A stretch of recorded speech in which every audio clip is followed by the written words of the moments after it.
healthy contingent from nearby France and Belgium. Certainly, St Wendel has become one of the most popular stops on the tour, with thousands lining the course, and it has a reputation for being lightning fast. The course is 6.9 kilometres long, with a steady climb out of the stadium area and a nasty technical descent that usually sorts the wheat from the chaff. But chiefly, this course suits the speed merchants. The women go first, and the top two in the overall standings, Alison Seidel and Gunrita Dahler, have both won previously in St Wendel, but they can't both win today. So for the fourth time ever, St Wendel hosts the women's cross-country race. 88 starters here today, weather not too bad, bit overcast. All the favourites here, Pezzo, Seidel, Decor, Dahler, Caroline Alexander, the American Eagle rider. And the riders first doing an 800-metre start loop. They've always done this ever since the race has been here at St Wendel. Then it goes up a steep grassy climb. So important to get that first start, now being led out by Annabella Stropara, the Italian champion. Mary Grigson there, the Aussie. There's Fuyana, the winner from Madrid last week.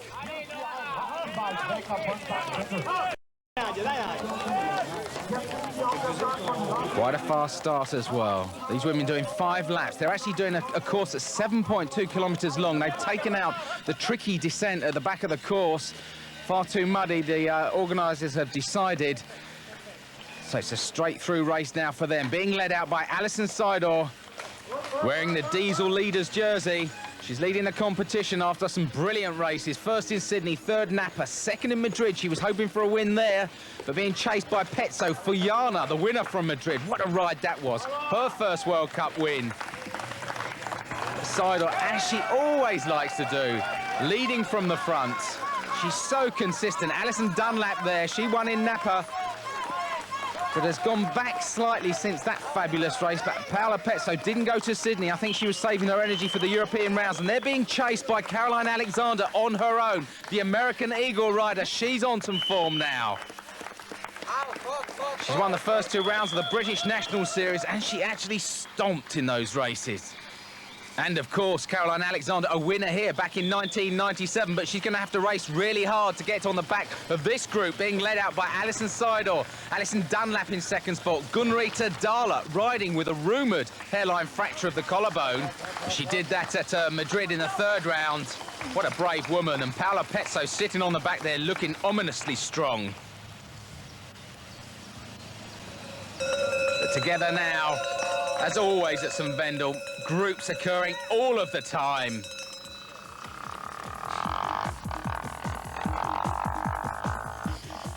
With only 1 lap gone, it's the usual suspects clustered at the top of the board. Not far behind lurks Caroline Alexander and the winner in Madrid, Margarita Fuyana. The muddy conditions don't help the Spaniard. Back-to-back victories seem out of the question here. For Dahler, Dunlap, Pezzo and Seidel, the early laps are more about not falling off the pace, although the muddy conditions and removal of the technical section have made it harder for anyone to make a break.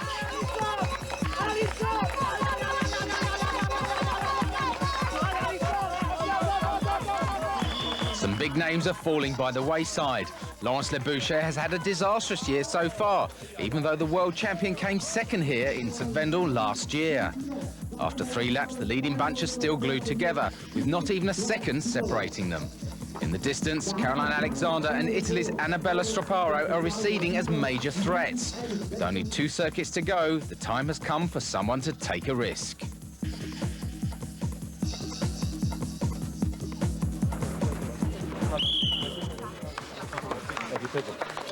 What a great shot that is, and it looks like Paola Pezzo might be that person who wants to take a risk. She's being chased by Alison Seidel, the leader of the overall competition at the moment, but Pezzo looking ominously strong.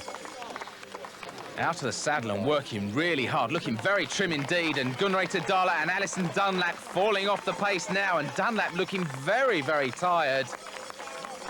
I don't know whether that race at Napa really took it out of her, but it actually looks like it. She's fallen a long way behind Dahler, even on that section of the course.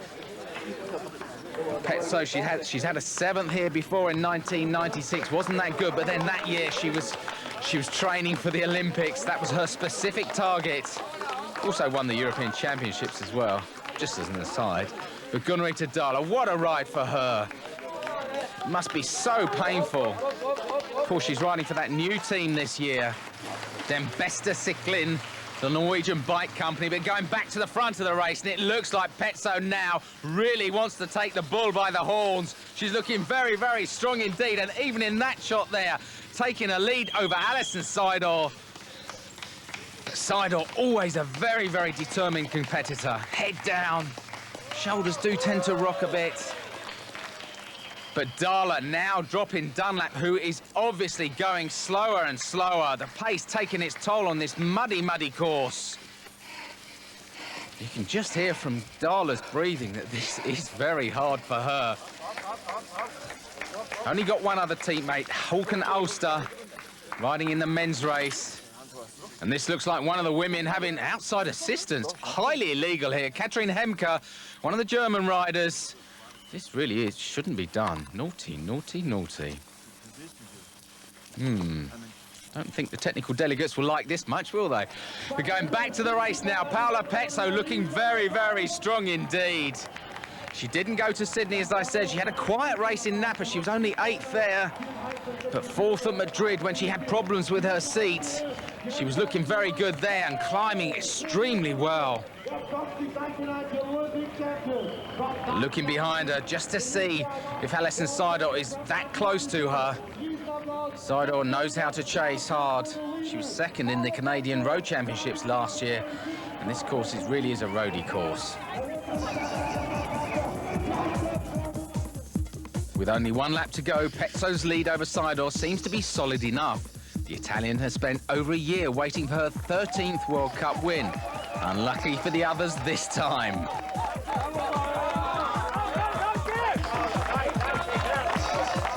Meanwhile, Caroline Alexander is causing a lot of problems for Gunrita Dahler, chasing a 3rd place that looked improbable only a lap before.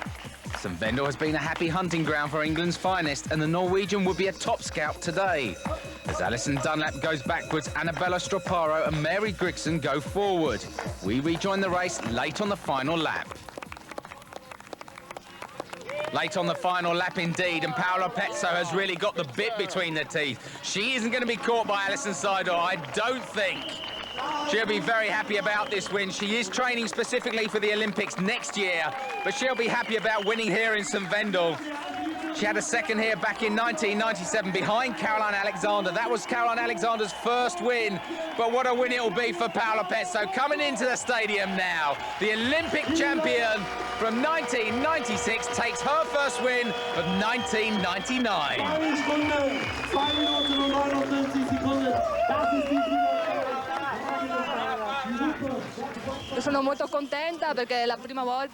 I'm very happy because it's the first time I won in Germany in St Wendel. I've come 4th, 2nd and 8th. It's a very fast course and it's always difficult to win. I changed my training and schedule to prepare for the next Olympics, and that's all going well. Because I won on a course like this today, it also means I can go to the Olympics.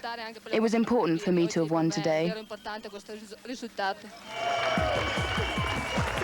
2nd place, a minute adrift, came Alison Seidel. A good, solid finish for the Canadian. Meanwhile, a further minute and a half back, Gunrita Dahler kept the challenge of Alexander at bay to record yet another 3rd place in what constitutes a sprint finish in mountain biking.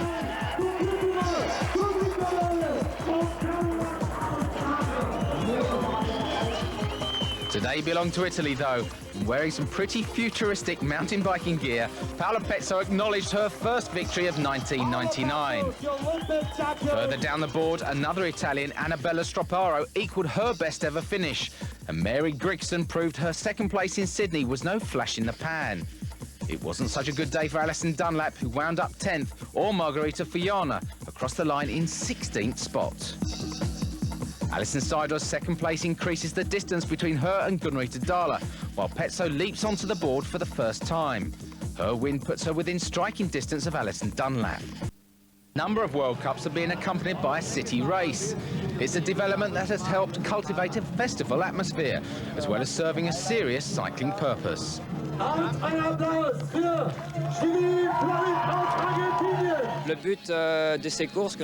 The goal of this new type of race, introduced this year, is for the promotion of the teams and to get more points in the ranking.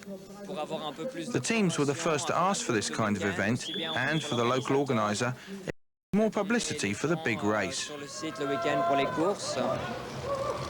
St Wendel staged a time trial around a 1.2 kilometre course. Not too exhausting and good fun too.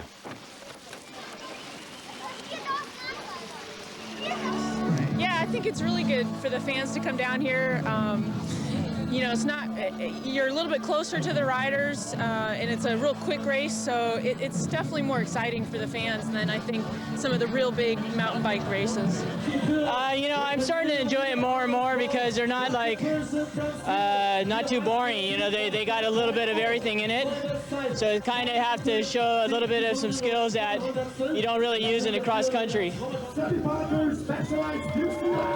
The St Wendel crowd certainly enjoyed it. Some exciting racing, some good music, and a pleasant evening out. The cyclists completed the trip around the town centre in a little over 2 minutes each, across obstacles and stairs, a nice little workout. And for the winners, Sadie Parker for the women and Roger Person for the men, the ranking points will certainly come in handy, even if there might be better uses for the beer. Da sitzen einmal Roger Person, halber Bahnhof und Mark Harnisch. Here in St Wendel, Germany, good conditions for the men's race. The course has dried out and the men doing the 800-metre start loop. But they're doing the descent at the end of the course that the women didn't do, so the course is actually slightly shorter than it was for the women, 6.9 kilometres, the men doing 7 laps. Just over 48 kilometres and very, very fast indeed. And being led out by Bas van Doren, and I think that is the Gary Fisher Saab rider, Michael Rasmussen on his tail. Had a quiet start to the year, didn't finish in Napa Valley, but a big group of riders behind. Roel Paulison, Christoph Sauser, Dario Accaroli, and there's Cadel Evans wearing the Diesel leaders jersey. Such a consistent rider, Cadel Evans. He's just so good in practically every race he competes in. There's Miguel Martinez, the full dynamics rider, being chased hard by Bas van Doren. Michael Rasmussen. This is the descent that the women didn't have to do. F.Meirhaeghe there. He won here back in 1998. In fact, in 1997, it was the start of Meirhage's good run. He was 5th in 97. And since then, he's just got better and better. And so has this man, Bas van Doren. It was last year, in fact, that Bas van Doren started his run. He got a 6th here and then went on to get a 2nd at Plymouth. But what a group of riders, though. Wow, St Wendel. It really is noted for this sort of racing. Big, big groups. In fact, this is a bunch. This is the whole bunch, it looks like. It might not be that hilly, it might not be that technical, but boy, it's fast. Bas van Doren, the former road racer, leading out now from Michael Rasmussen. He's been riding for donkey's years, but he's still only 24 years old. A blistering first lap and a big group at the front. That's St Wendel. 5 seconds cover the first 15 riders. Among them, names like Miguel Martinez, F.Meirhaeghe, Christophe Dupuy, 2-time St Wendel winner Thomas Frischneck and Cadel Evans. In fact, everyone you'd expect to be in with a chance and several you wouldn't. With the technical descent back in play, though, there's a chance of an attack from the front. On lap 2, Dario Accaroli and Martinez make a bid for freedom. By the end of the second lap, they're 20 seconds up. But it's a very big pack waiting to swallow them up. We rejoin proceedings on lap 3.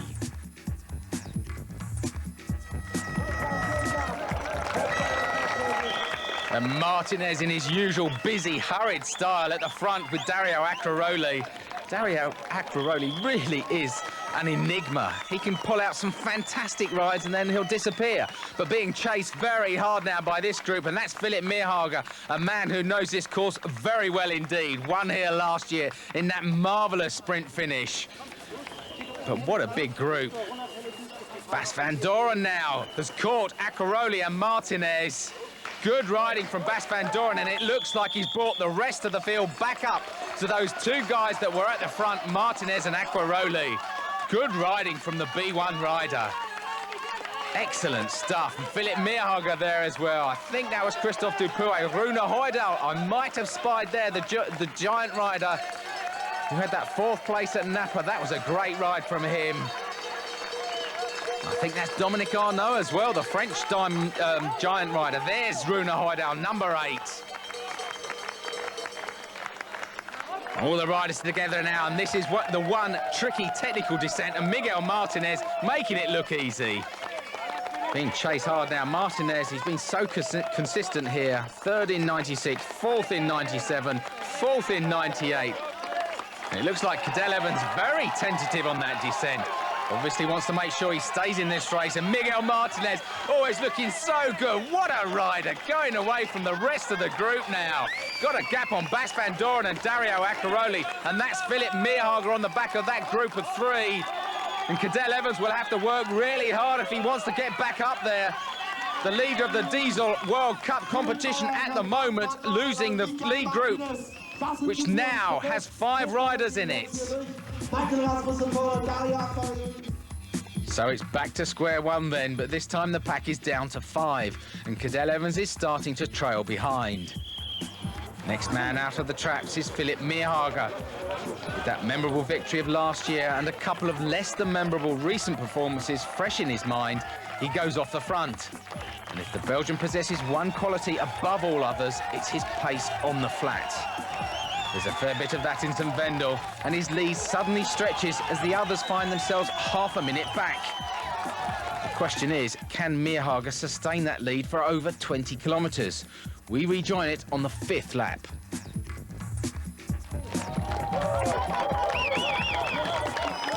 And F.Meirhaeghe looking ominously strong now. And as I said before, it was back in 1997 that this man really started to come back to some form.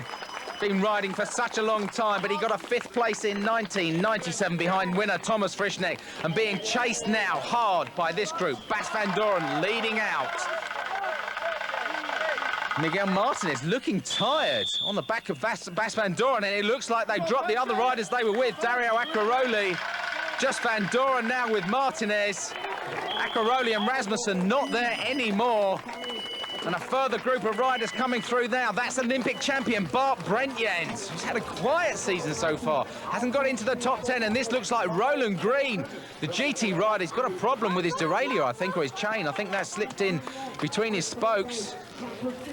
And the rear cassette. No, it looks like the rear derailleur. Bit of a problem there. Unfortunately for Roland Green.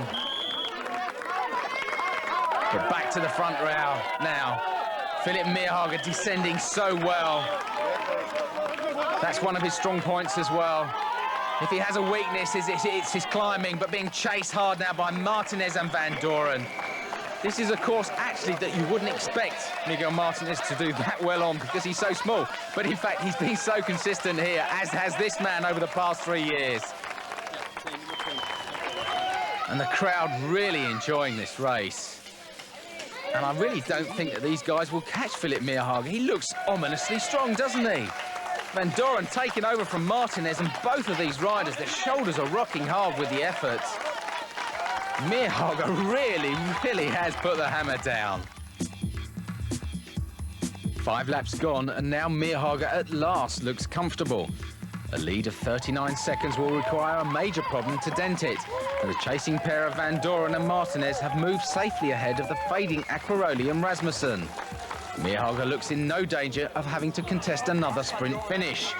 This course was designed for powerful men like him by German pro Mike Kluger, and the Belgian is taking full advantage.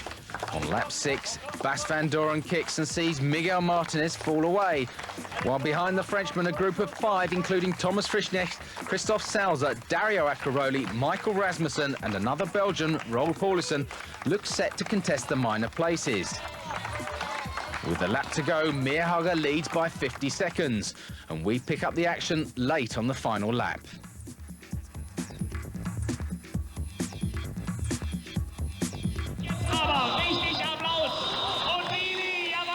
And the motorbike rider that leads out the first rider on the course Coming through the beer tent now, and F.Meirhaeghe clearly celebrating what will be his second World Cup win. What a ride from the Mountain Dew Specialized rider.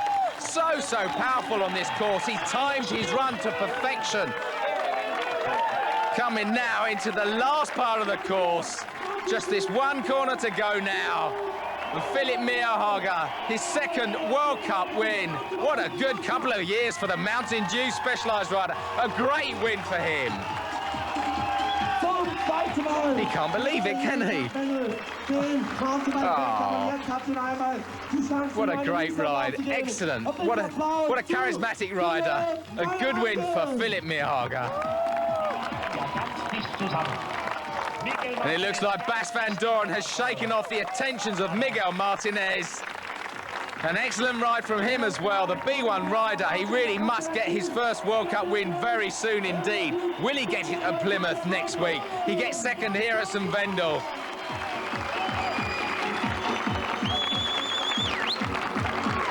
And Miguel Martinez continues his run of good performances here at St Wendel. Another third spot for him. The full dynamics rider really is riding very well indeed, and he milks the crowd as well. The young Frenchman always does that. And it looks like he's going to pick up the French flag, but the winner today, a Belgian. I thought like last year it was a group race, and I thought it would have been a group race this year also. But then I was thinking, for a group race, everybody just looks at each other on the flat bits, so then we don't race really hard. So I thought maybe I can make this my advantage. If I can get in the lead, if I can say like have 20 seconds in the lead before we come to the flat bits, they will race like a group. They will race, they will look at each other, they will stop, they will race again for 100 meters, then they will look at each other again. And that would be my advantage, because I will go all the way through. And I think maybe this was my advantage, because they probably were looking at each other because they didn't want to hurt themselves. A clever plan that worked to perfection. For the second time in 2 meets, a Mountain Dew Specialized rider climbs to the top of the podium. There's a part of St Wendel that is forever Belgian. Bas van Doorn finished second again, while Christophe Sauser gave Volvo Cannondale a place on the podium. And Thomas Frischknecht reminded everyone of his great consistency. 6th place for Raoul Paulison was an excellent result for the American Eagle rider. It was a bad day at the office for Cadel Evans, who wound up 11th, not helped by some mechanical problems. He still holds the leader's jersey, though Miguel Martinez has cut his advantage to a mere 36 points. Bas van Doorn, F.Meirhaeghe and Christophe Sauser have both moved well up the board, while Sydney winner Gregory Volley heads in the other direction. He finished 43rd. 3 podium spots in St Wendel have helped Volvo Cannondale into an enormous lead in the trade team rankings. Mountain Dew Specialized have joined Full Dynamics in 3rd spot, just behind GT. Gary Fisher up to 7th on the back of Paola Pezzo's win, moving ahead of Sun. So a pair of 10s aced the pack in St Wendel. Paola Pezzo the queen, and F.Meirhaeghe with his second victory, the undisputed king. Next week, the trailers move across the channel to Plymouth. I'm Mark By Siegel, and I'll see you then.